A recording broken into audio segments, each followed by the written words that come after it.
আজকে আমরা আপনাদের সামনে এমন এক ব্যক্তিকে হাজির করছি যিনি এই মুহূর্তে বরাকের রাজনীতিতে একটি চর্চিত নাম, এবং আমরা আজকে কেন তার এখানে এসেছি এবং এই মুহূর্তে তিনি কি রাজনৈতিক অবস্থান নিচ্ছেন এ সম্পর্কে কিছু প্রশ্ন আমরা তার কাছে রাখব। এবং তিনি হলেন সেই ব্যক্তি, তার নাম অমরচাঁদ জৈন। অনেক নমস্কার আপনাকে। এবং তিনি, আপনারা জানেন, কাঠিগড়ার প্রাক্তন বিধায়ক। 2016 সাল থেকে 2021 সাল পর্যন্ত তিনি কাঠিগড়ার বিধায়ক ছিলেন। এবং আপনারা এটাও জানেন যে তিনি এখনও সক্রিয়ভাবে রাজনীতিতে জড়িত রয়েছেন এবং তিনি আগামী 2026 সালের যে নির্বাচন হচ্ছে সেই নির্বাচনে কাঠিগড়া আসনে বিজেপির টিকিট প্রত্যাশী। তো স্বভাবতই আমরা তার কাছে কিছু প্রশ্ন রাখবো এবং এই মুহূর্তে তার রাজনৈতিক অবস্থান কি এটা আমরা জানতে চাইব।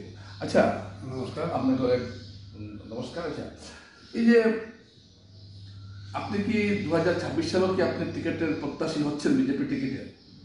হ্যাঁ, নিশ্চয়। কারণ 2016 থেকে 2021 পর্যন্ত আমি কাঠিগড়ার বিধায়ক হিসাবে ছিলাম।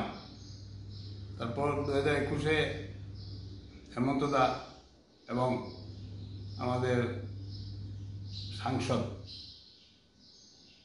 দুজন আমাকে বললেন যে এবার তোমাকে টিকিট দেওয়া হবে না, তুমি 5 বছর বসো, 5 বছর পরে আবার তোমাকে টিকিট দেওয়া হবে, তুমি পার্টির কাজ করে যাও। ঠিক ওদের কথা মতো আমি আর অন্য কোনো সিদ্ধান্তে যাইনি।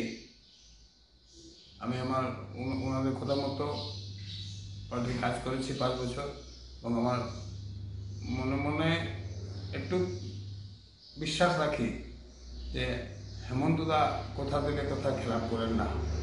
আমি আশাবাদী আমি আগামী 26-এ ঠিক।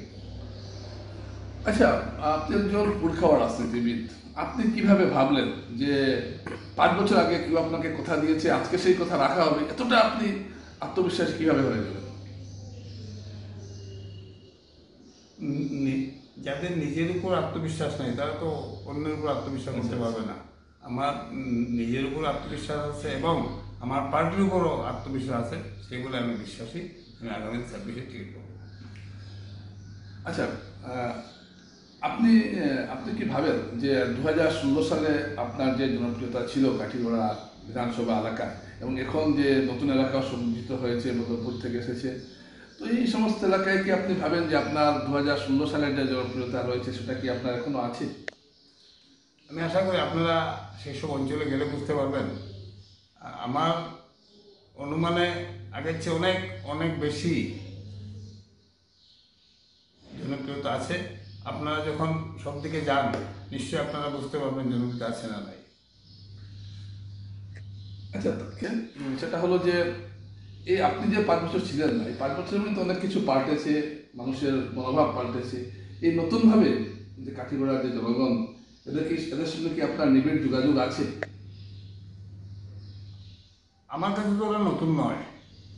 বধুপুর যে এলাকাটা আমার সংলগ্ন হয়েছে, বধুপুর অলরেডি বধুপুর আমার একটা সংস্থা আছে, আমার নিজের একটা বিজনেসও আছে অনেক বছর থেকে।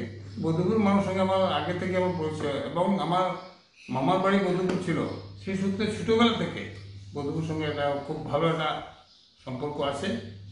আমি বিশ্বাসী যে কাঠিগড়া যে ভোট পাবো তার চেয়েও পার্সেন্টেজ বেশি হয়তো বধুপুর থেকে পাবো, এটা আমি আশাবাদী।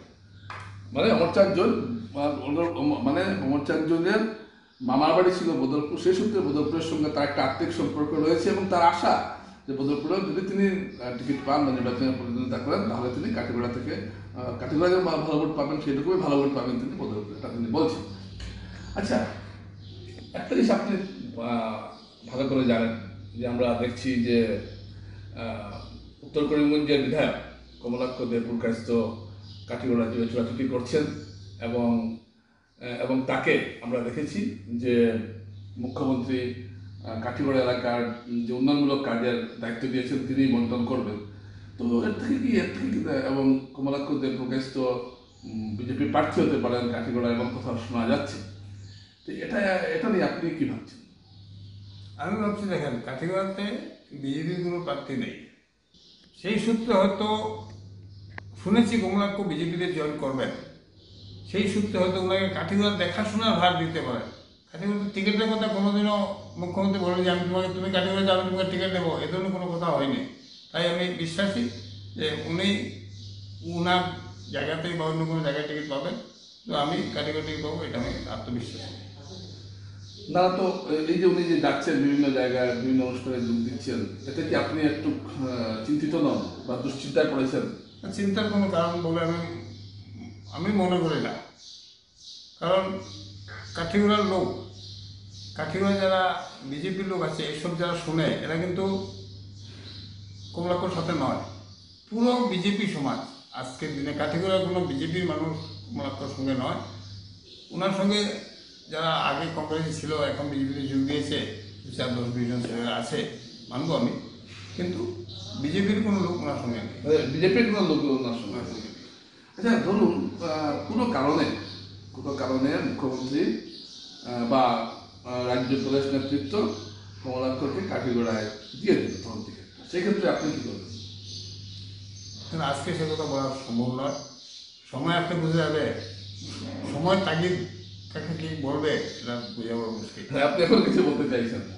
নিশ্চয়। আচ্ছা, তো আপনি যে আপনিও তো দৌড়াচ্ছেন, আমরা একটা খবর পাচ্ছি, তো আপনি মানুষের কাছ থেকে কেমন সাড়া পাচ্ছেন? আমি একদম সম্পূর্ণ আগের চেয়ে অনেক অনেক ভালো সাড়া পেয়েছি এবং সাড়া পাচ্ছিও। আমি আশাবাদী যদি আমি বিজেপির টিকিট পাই, কাঠিগড়া থেকে মিনিমাম 50 থেকে 60,000 ভোটে আমি জিতবো, আমি আশাবাদী। আচ্ছা, তো কিন্তু অমরচাঁদ জন বলছেন যে টিকিট পেলে তিনি 50 থেকে 60,000 ভোটে জিতবেন, এটা তিনি বলছেন। কিন্তু আপনি বলুন বা আরো যারা দাবিদার আছেন, তাদের কাছে একটা সমস্যা এখন কমলাক্ষ দেবপুর কাছে, এই যে একটা সমস্যা দাঁড়িয়েছে, এটাকে আপনারা কিভাবে মোকাবিলা করবেন? দেখেন, আমাদের বিজেপির টিকিট চেয়ার দেখা হয় না। বিজেপির টিকিট অন্তত 3বার সার্ভে হবে, সেই সার্ভেতে যার নাম যাবে উনি টিকিট পাবেন। আমি ওনাকে টিকিট দিলাম, উনি ওনাকে টিকিট দিল, এরকম বিজেপিতে হয় না। তাই আমি আশা করি যে যদি বিজেপির ঠিক নিয়ম মাফিক সার্ভে হয়, সেই সার্ভেতে আমার নাম উঠে আসবে। আপনার কথা মানছি আমি, পল্লবলোচন দাস মুখ্যমন্ত্রী অত্যন্ত ঘনিষ্ঠ থাকা সত্ত্বেও টিকিট পাননি, কারণ সার্ভেতে ওনার নাম আসে, অথচ মুখ্যমন্ত্রী ঘনিষ্ঠ ছিলেন। এটা আমি আপনার কথা স্বীকার করছি। তো আপনি কি মনে করেন যে ইন্টারনাল যারা সার্ভে হচ্ছে তাতে কমলাক্ষের নাম কত নম্বরে থাকবে? থাকবে না। কাঠিগড়াতে অনেক ক্যান্ডিডেট আছে, আমার হিসেবে ওনার নাম সার্ভেতে থাকতে পারে না। আমি আশা করি যে কাঠিগড়াতে আমরা 5-7 জন 10 জন ক্যান্ডিডেট আছি, ওদের নামই সার্ভে থাকবে, ওনার নাম সার্ভে থাকবে বলে আমার মনে হয় না। তো দর্শকরা, অমরচাঁদ জন বলতে চাইছেন যে বিজেপি দলের যে ইন্টারনাল আভ্যন্তরীণ যে সার্ভে হয়, সেই সার্ভেতে কোনো অবস্থায় কাঠিগড়া থেকে কমলাক্ষ দেবপ্রকাশের নাম থাকবে না। কিন্তু একটা কথা এখানে আসছে, এই যে তিনি যে কাজটা বন্টন করছেন, এর ফলে তো স্থানীয় যুবকরা কাজ পাবে, তারা তো তারা কথাবার্তা বলবেন। দেখুন, স্থানীয় যুবক স্থানীয় পিডব্লিউডি কন্ট্রাক্টর বলতে খুব কম, সব বাইরের লোক। গতিকে স্থানীয়দের ওনাকে সাপোর্ট করবে এমন কোনো ব্যাপার নেই। কারণ আমাদের বিজেপির মধ্যে খুব বড় কোনো কন্ট্রাক্টর নেই। যার 2-1 জন আছেন তারা নিজের স্বার্থে হয়তো ওনার সঙ্গে হয়তো সঙ্গ নিয়েছেন, কিন্তু বিজেপির লোক ওনার সঙ্গে নেই। আচ্ছা, একটা প্রশ্ন এখানে খুব স্বাভাবিকভাবে এসে যাচ্ছে যে আপনি দাবিদার, আপনি একবার বলেছিলেন এবং আপনি অনেক জায়গায় বলে থাকেন কথাটা, যে এবার আপনি প্রথমে জিনিস টেনেছেন যে স্থানীয় এবং বহিরাগত এই বিষয়টা। তো এই বিষয়টা আপনি কেন আনছেন? একজন দুর্গাপুরের কাঠিগড়া কেউ বাইরে হয়ে গেলে কি বহিরাগত হয়ে গেলেন? এই কথাটা আপনার আমার চ্যানেলে বলেন যে, কিন্তু আপনি অনেক জায়গায় বলেছেন। এগুলোটা আনার বিশেষ কারণ হলো, এখানে আপনি গত 2021-এ আমাদের বিজেপির টিকিট গৌতম রায়কে দেওয়া হয়েছিল। উনি 7বারের মন্ত্রী, 6বারের মন্ত্রী, এত পুরো রাজনীতিবিদ, কিন্তু তবুও কাঠিগড়ার লোক ওনাকে গ্রহণ করেনি। কেন গ্রহণ করেনি? উনি কাঠিগড়া বাইরের লোক, মানে কাঠিগড়ার মানুষ চায় আমরা অন্তত 5-10 টাকা দিয়ে এমএলএ বাড়িতে পড়তে যাব। সেই সুযোগ মানুষে আমি আসার পর মোটামুটি সেই সুযোগটা পেয়েছিল। এবং আমি যখন এমএলএ ছিলাম, একটা মানুষ বলতে পারবে না যে আমরা এমএলএ বাড়িতে গেছি আর গিয়ে 2 ঘন্টা অপেক্ষা করছি, এমএলএকে পাইনি, এমন কোনো দৃষ্টান্ত হয়তো আমার ইয়েতে নেই। তাই গৌতম রায় হারার পর আজকে পর্যন্ত একদিনও কাঠিগড়াতে এসে কোনো সুখ দুঃখে সামিল হলেন না। তাই প্রত্যেকটা লোক চায় আমাদের যে কোনো এমএলএ হোক, যেও হোক, লোকেল হোক, সেই সুবাদেই লোকের নামটা আসছে। না তো আপনি যেমন লোকের বহিরাগত একটা এমন ইস্যুটা তুলছেন, আপনি বেশি তুলছেন, এর কারণটা কি? আমি না, প্রত্যেকটা লোক। আচ্ছা, আপনারা খালি আমাকে নয়, আপনার গ্রামে গঞ্জে যান, হিন্দু মুসলিমের কাছে জিজ্ঞেস করুন, সবাই বলবে না এবার লোকালকে দেন, হিন্দু মুসলিম সবাই। আমি আশা করি কাঠিগড়ার 80% লোক আমার নাম ব্যবহার করবে, সেটা আমি আশাবাদী। দর্শকরা, আমরা অমর চাঞ্চল্য অনেকগুলো কথা শুনলাম এবং তিনি তার যে এতদিনের যে একটা অভিজ্ঞতালব্ধ কথাগুলো বললেন এবং তিনি একটা বিষয়ে গুরুত্ব দিচ্ছেন, সেটা হলো স্থানীয় এবং বহিরাগত। আরেকটা বলছেন যে সার্ভের ব্যাপারটা বলছেন, যতই প্রার্থী দেওয়া হোক বা চাপিয়ে দেওয়া হোক, সার্ভেতে নাম না এলে সেই প্রার্থী কোনো গুরুত্ব পাবেন না এবং তার আশা তিনি সেই প্রার্থিত্ব পাবেন। তো আপনাকে এবার শেষ প্রশ্নটা করছি যে আপনি যেটা বলেছেন একটু আগে যে টিকিট না পেলে আপনি কী করবেন সেটা পরে দেখবেন। তো আপনি এই যে বলছেন এত টিকিট পাওয়ার ব্যাপারে আপনি তো আত্মবিশ্বাসী, এর কারণটা? না, আমি দেখবো বলিনি, এমন সময় তাকে বলবে। সময় থাকে আমাদের লোকাল মানুষ যা বলবে, ওদের মতামত নিয়ে আমরা কাজ করতে হবে, আর ওদের আশীর্বাদে তো আমরা আছি। তাই আমি আশাবাদী যে টিকিট আমি পাবো। টিকিট না পেলে লোকাল হিসাবে যদি লোকাল পাবলিক যেটা বলবে সেই ধরনের আমরা চলবো, সেই সঙ্গেই থাকবো আমরা। মানে তিনি একটা ইঙ্গিত দিয়ে গেলেন যে মানুষ যা বলবে সেটাই